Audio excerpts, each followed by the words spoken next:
Here is the 9th generation of the most popular fitness tracker ever made.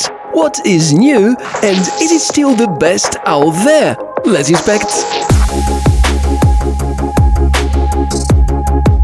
Most people would call this a Mi Band, and actually Xiaomi prefer to refer to these as the Smart Band series, already up to generation 9, believe it or not.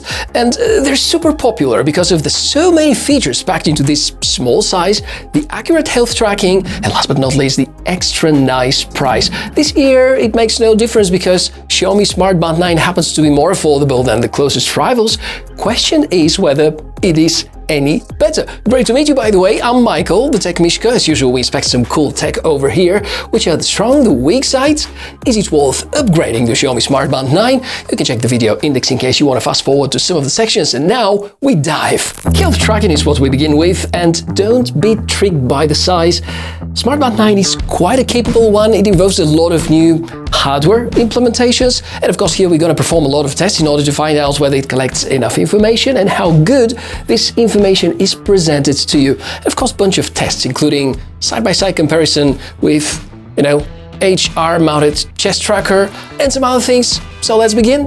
Over time, Xiaomi and their competitors have been adding more and more features to these trackers. With fitness bands, the vendors try to be somewhat careful so that experience is good, but not any better than their more expensive wearables. Here, the Smart Band 9 gets very close to what some smartwatches are able to extract, because HR, oxygen saturation, sleep, stress, many workouts, they're all present and trackable. You can decide on your own how far you want to go there, because you can set HR samples to be captured every minute or every 30 minutes in case battery endurance is a priority. High and low HR alerts, or search for irregular heartbeats. You can enable all-day-long stress or SpO2 tracking, sleep as well.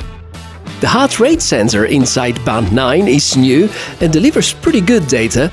The strap has to be tight around your wrist, and responsiveness is excellent, comparable to the results of measurements taken from a chest HR tracker. Remarkable performance given the price point, indeed. Blood oxygen measurements are also accurate, as well as sleep tracking. Yeah, there are the basic mode, which is providing just deep and light sleep distribution, or you may switch to advanced mode, which is going to fetch your wake times and REM.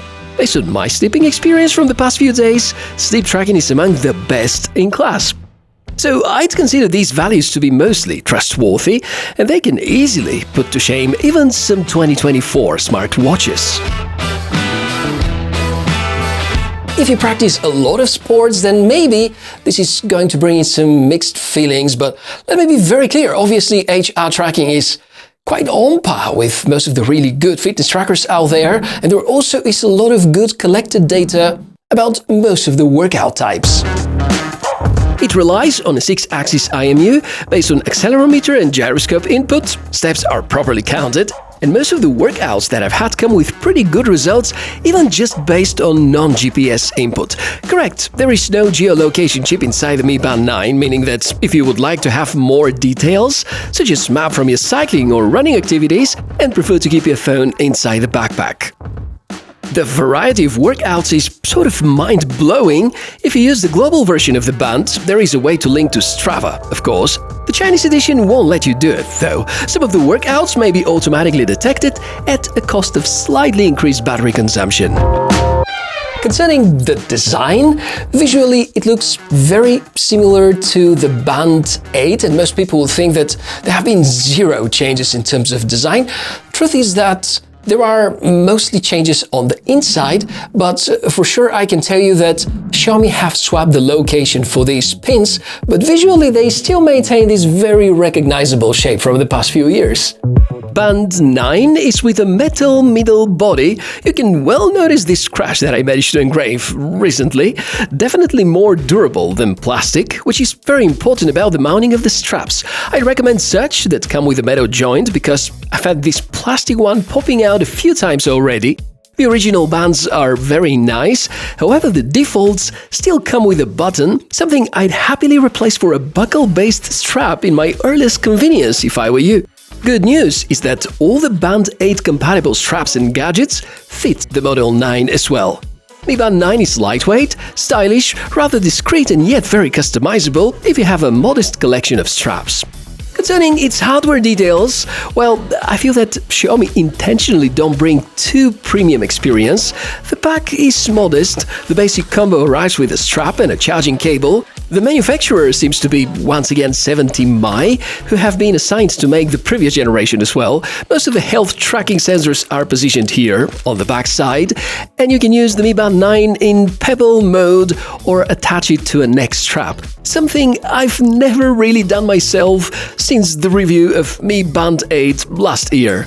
There's the 1.62-inch AMOLED display, there's a bigger battery for up to 21 days per charge with quick charging support, there's the 6-axis IMU inside, precise HR and SpO2 tracking sensors, there's ambient light sensor, Bluetooth 5.4, there are more than 100 tracked workout modes, the band is IP68 water resistant, weighs just 15 grams, and the app for controlling it from a smartphone is called Mi Fitness.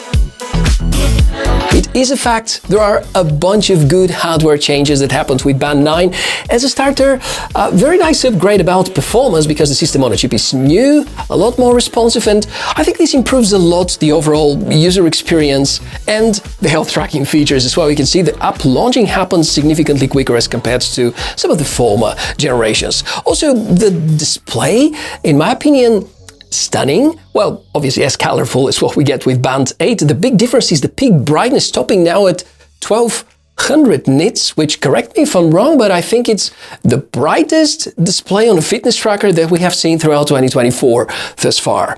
The only remark I have, because it has an auto brightness feature, I think when I go outdoors, the always on display is rather pale, hard to see, most likely because they want to give you slightly more optimal battery endurance. Xiaomi speak highly of their new sensor implementation, quoting between 10 and 30% improvement of the accuracy, but I think the biggest, the most significant upgrade of Band 9 is the battery life.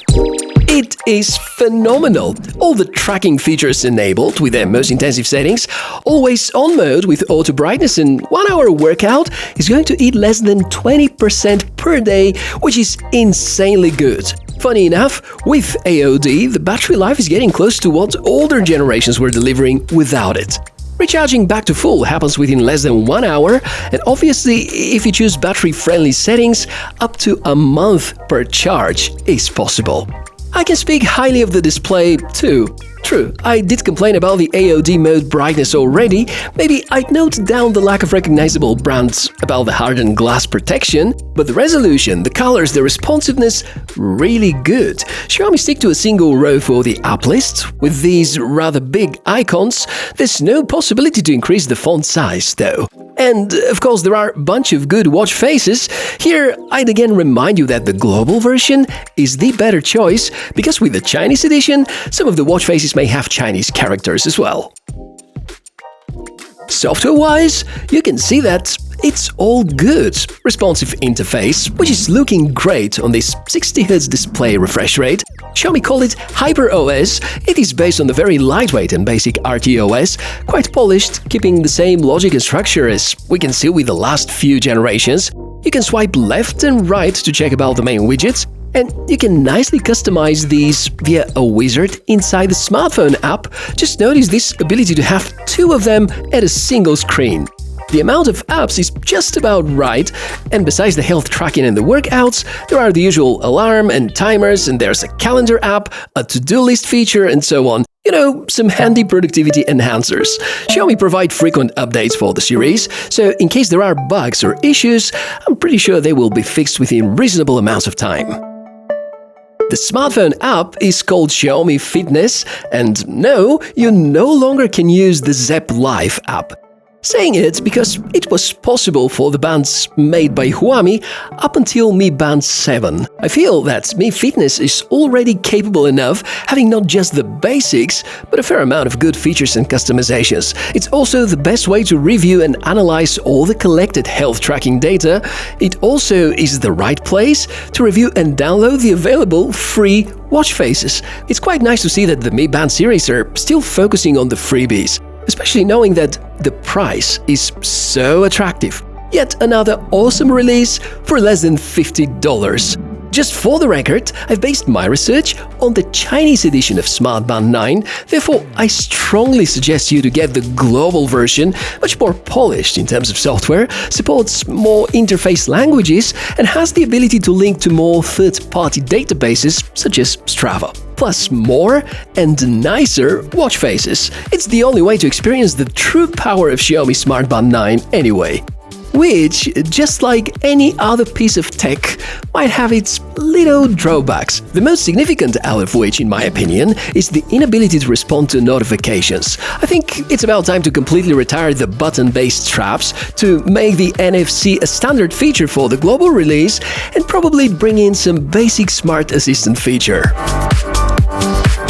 In the end, Band 9 feels very much like Band 8, just better in almost every possible way, because we have better display with greater top brightness, we have significantly improved battery life, some software refinements which seem to do a big difference here and there, and of course the improved system on a chip with the better health tracking sensors which deliver a lot more accurate overall health tracking. So to me, that's a no-brainer. On the other hand, if you already have Band 8, maybe even the Band 7 or Band 6, unless you need some of those new features, they still remain very relevant. But I want to be very clear that this, for around $40, is the best overall fitness tracker of 2024 thus far. Really hard to beat, and something which is going to remain relevant for the next few years to come. So, like it or not, you can tell me in the comment section below the video, where you can jump in case you have questions or something else you want to add in regards to this episode. So thank you very much for watching it.